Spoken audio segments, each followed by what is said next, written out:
चलो मान लिया कि औरत बदजुबान है, पर औरत माँ और बहन के रूप में बदजुबान क्यों नहीं लगती हमें? वो सिर्फ बीवी की सूरत में ही हमें बदजुबान क्यों लगती है? इसका मतलब जानते हैं क्या है? इसका मतलब ये है कि गलती कहीं ना कहीं हम में भी होती है। सोचने की बात यह है कि लहजा वही होता है, जुबान भी वही होती है, औरत भी वही होती है, मगर हमारा जो जाविया है, जो देखने का एंगल है, वो बदल जाता है।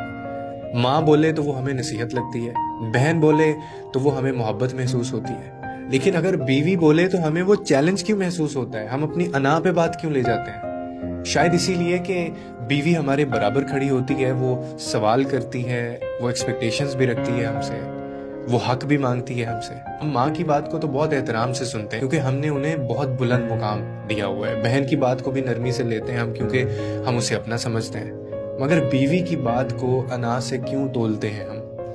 और जहाँ अना बीच में आ जाए ना, वहाँ हर लफ्ज जो है वो आपका बेईमानी हो जाता है। हो सकता है कि उसके लहजे में सख्ती हो, मगर क्या कभी आपने सोचा कि उस सख्ती के पीछे कितनी थकन, कितनी ना सुनी हुई बातें, कितनी अनकही बातें और कितनी शिकायतें हैं?